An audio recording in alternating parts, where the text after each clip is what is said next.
बहुत समय पहले की बात है। एक छोटे से गांव में एक ज्ञानी संत रहते थे। वह अपनी बुद्धिमत्ता और दूसरों के मन को पढ़ने की क्षमता के लिए प्रसिद्ध थे। दूर दूर से लोग उनकी सलाह लेने आते थे। एक दिन एक युवक ने सोचा कि वह भी संत से मिलकर यह सीख सकता है कि कैसे लोगों के मन को पढ़ा जाए। युवक संत के पास गया और उनसे पूछा, गुरुदेव, आप लोगों के मन को कैसे पढ़ लेते हैं? मुझे भी यह शक्ति प्राप्त करनी है। संत ने मुस्कुराते हुए कहा, यह इतना आसान नहीं है, परंतु यदि तुम सच में इसे सीखना चाहते हो तो मैं तुम्हें एक मार्ग दिखा सकता हूँ।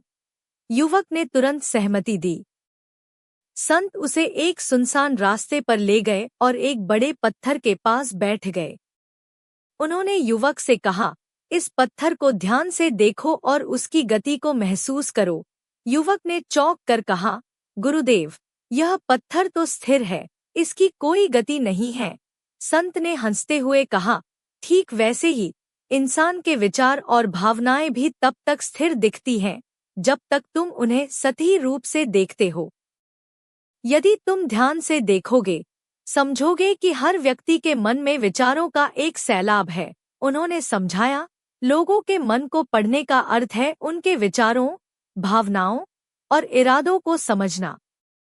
इसके लिए तुम्हें धैर्य, करुणा और गहरी समझ विकसित करनी होगी। जब तुम किसी से बात करो तो उनके शब्दों के पीछे के भावों को समझने का प्रयास करो।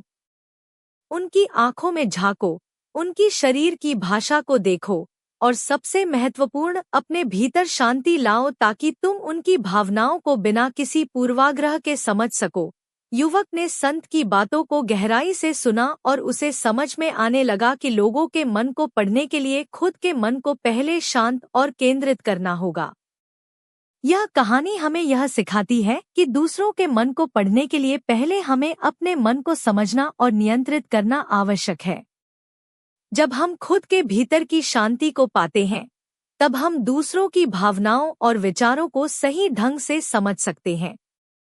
निष्कर्ष, लोगों के मन को पढ़ना संभव है, लेकिन यह तभी हो सकता है जब हम धैर्य और करुणा के साथ उन्हें समझने का प्रयास करें।